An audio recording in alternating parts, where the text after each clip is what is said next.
Hey, boy. What you doing? Let's go over here and look at the car. You want to look at the dumpster? See if there's anything good in there?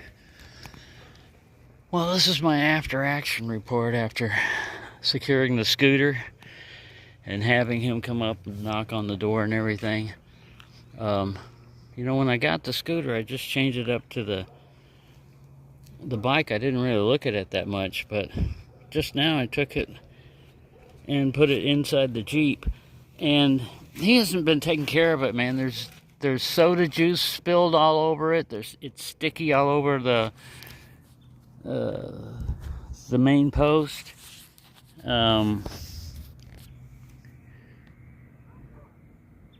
He got his own personal crap out of the basket, but there's juice stains on the skateboard area. He hasn't been wiping it down when he's been spilling his drinks. That thing is not designed to hold drinks in that basket without a lid on it, And I don't know what all it is, but it's sticky, so it's either beer or some kind of sugary drink. But he's been treating it like it's his own personal property, and it's not. And it's not his mom's own personal property to loan out either. And I reached the point, it takes a while for me. It's usually a few things add up after a while to where I reach a boiling point. And today I did, man. I felt like when I was getting the scooter back, it felt like I was robbing a bank, man. My blood pressure, not that I've ever robbed a bank before, but this is what I imagine it would be like.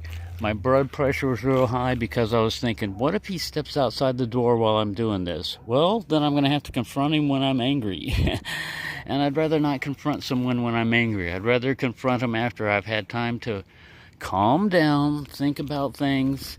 And that's the way it worked out, basically. By the time he woke up and found out that it was gone, it was a few hours since I had, thought about it and walked around and calmed down. So, there's our sunset out there right now. So I had time to calm down. I had time to think about my response. And when he came up, he didn't ask, why did you lock up the scooter, or any of that crap like that. He immediately started talking about how he wasn't going to get paid until tomorrow, and his mom doesn't get paid until she gets home, and she's not home yet, but they'll get money to me. And I said, you know what? I tried to help you guys out. I thought I was selling that scooter to your mom, and instead I see you driving all around. He goes, well, and I said, before you explain it, let me say I understand. I understand because my mom was the same way. The problem is, that is not her property to give to you. That is not your property to ride around and treat like whatever. And I said, and another thing that bothered me, this is another thing that bothered me about it. First, there was 5 weeks of you not saying anything about a payment. I had to approach you, so you had 5 weeks to come up with some kind of money, any kind of money, and you didn't, And then once I approached you, you said, well, we'll get it to you this weekend.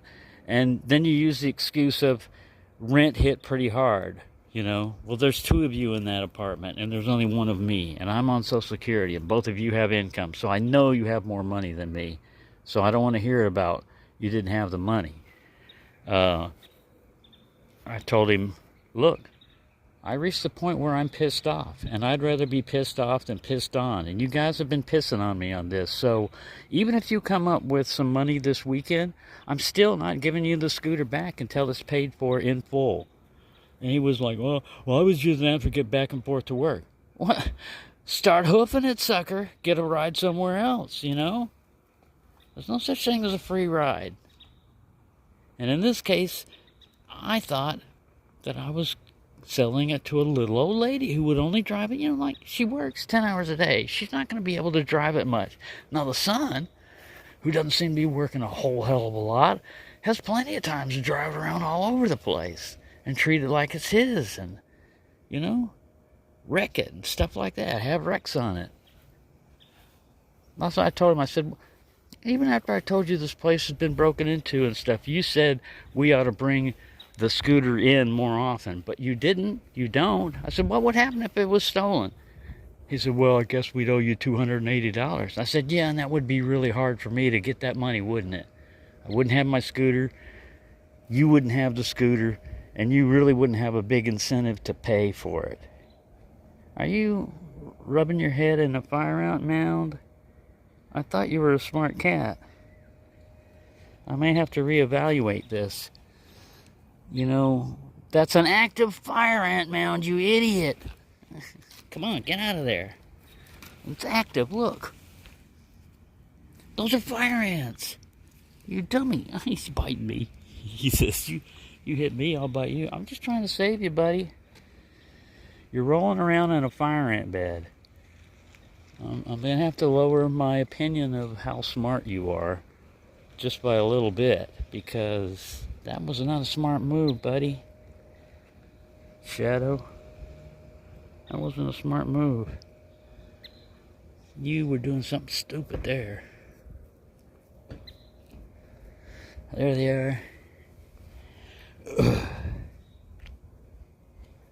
They just got back in their truck. They just got back in their truck. I'm not going to talk to them for a while. I don't feel like talking to them. I have nothing to say. If you got $280, I've got a scooter to give you. You know?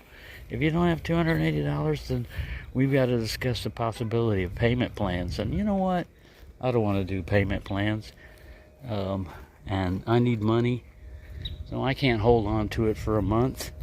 You know, you've already had 5 weeks to come up with some kind of money, and you didn't think it was that important. So I'm not going to feel bad about not selling it to you, you know?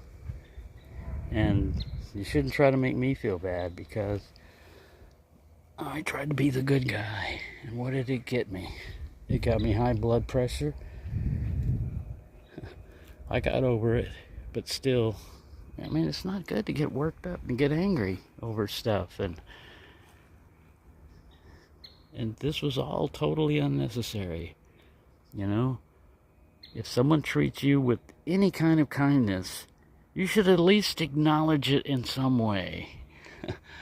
If it's not just by saying, oh, thanks, and then thumbing your nose up at them, you know? It's not that. So anyways, this is why I haven't been doing videos. This is why I haven't been able to get to comments so much and everything, is because this little annoying situation has just been getting worse and worse. And it finally came to a head today, and even though I'm upset, I'm glad that I took control of it, because I'm not required to be nice to people, you know, especially strangers, you know, people I've never met before. And people can act and say and act like they're the nicest people, country folk you've ever met. They're just like your neighbor and everything. But then, again, actions speak louder than words. What do they act like? How do they act? Are they acting like they give a shit about you? No. Are they acting like they're concerned at all about your property? No. So, why did I do this again? Because I'm an idiot, you know? I'm a sucker for the underdog or the hard case, you know? Somebody's picking on somebody or something like that, and they're outnumbered. I don't care what race you are or whatever. You know, if you didn't do anything wrong and they're just coming after you because you're a black cat, I'm going to stand beside you. I'm going to fight with you. I'm not going to join the mob that's picking on you, you know? I'm going to be the one that stops that crap if I can. And that's just the way I am. If that's old school, then this is a breed that y'all should try to reinvent someday, you know? Generation whatever should try to come back to treating people decently if they treat you decently, you know? And not making snap decisions about things. You'll get pretty far in life if you treat people kindly that treat you kindly, you know? But you don't have to treat everybody kindly, because not everybody deserves kindness. Some people are out there, and the only reason why they're getting by in life is because they're using other people. They're taking it, they're like vampires. They do nothing productive. They take all your energy, they take all your resources, and drain you. They just drain you, you know? We don't need drainers. We've got enough drainers. We need people that lift people up, you know? I know that sounds like woke agenda type of stuff, but you know what? If that's wokeness, then I'm all for it. As long as you just be on guard when you do that, because you can't lift everybody up. Some people don't want to be lifted up or deserve to be lifted up, you know? That's just life. Here I am, spitting philosophy out to a cat. Well, all I need to teach him is how to stay out of fire ant beds. What an idiot. I thought maybe, because fire ants, oh, he's getting ready to go to the bathroom. Fire ants do abandon their nest from time to time, and it looks kind of like that. But if you rub up against it like he was doing, and little red ants start coming out, man, fire ants can kill small animals. I mean, they climb up trees and kill baby birds and stuff like that. They're nasty. I'm just trying to tell him. He ain't listening. I'm gonna let him find out the hard way. You find out the hard way, boy. You go ahead and find out the hard way. I tried to pull you back, and you laughed at me, tried to bite me. You're not gonna be laughing, you're gonna be crying here in a little bit. Look at them, they're going crazy still. They're still out there. Yeah, don't mess with that, man. Come on. We got better places to play. There's better places to play around here.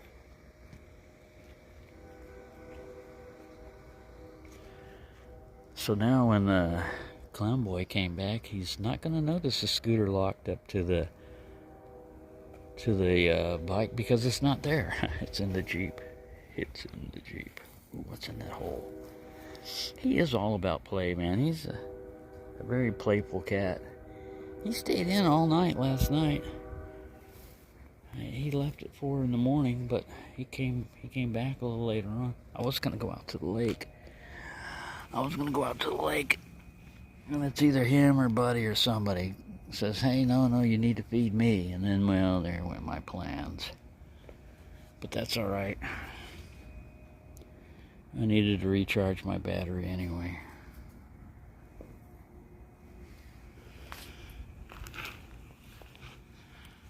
So yeah, they've got dumpsters out here, but apparently feeding stray cats attracts vermin. Well, you don't think that attracts vermin? Stray cats don't attract vermin. As a matter of fact, they hunt mice. We don't have a rat and mouse problem around here. I wonder why. It's because there's plenty of these guys running around. And they love to chase mice and rats. So, yeah, that's life. That's life, man. Sometimes the problems are localized. And in my situation, my problem was brought on by my own generosity, basically. I didn't think I was doing anything super extraordinary special. I just thought it was just, just your average kind of kindness, not extra. Not super kind, like I didn't save a starving family or something like that, but still, I didn't deserve to be treated that way. And now, well, he realizes that, but it's a little bit late. Don't get in that, I'm warning you. Yeah, all right, you're starting to learn.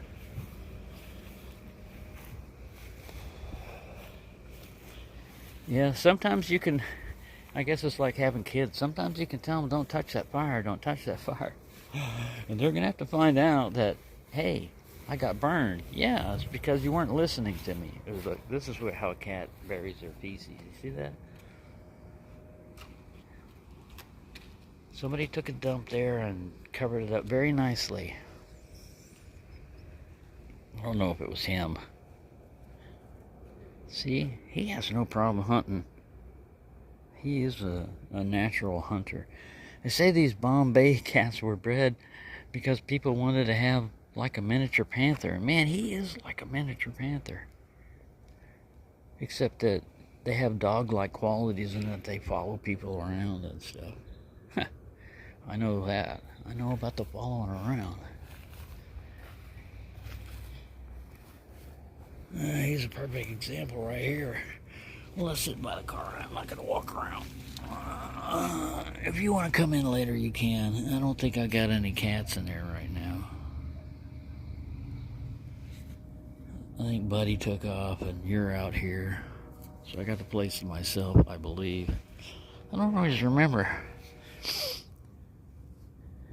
They have a way of finding places to go to sleep that, you know, unless you're really looking for them and you know they're there, you ain't gonna find them.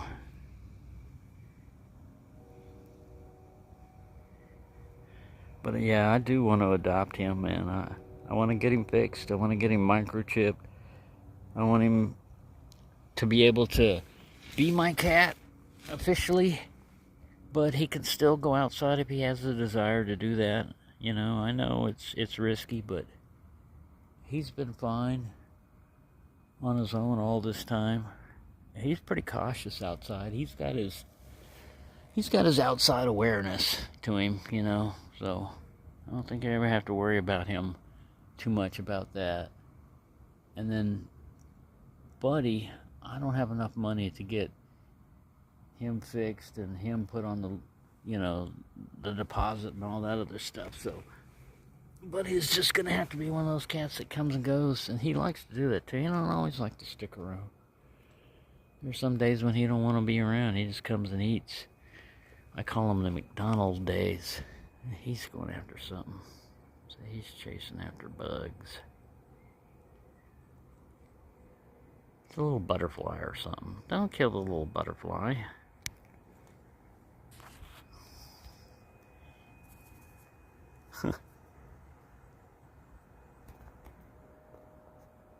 Got away from you, didn't it? I got some pantry moths in the apartment you can chase after. He chases after those too. Those are not too hard to kill.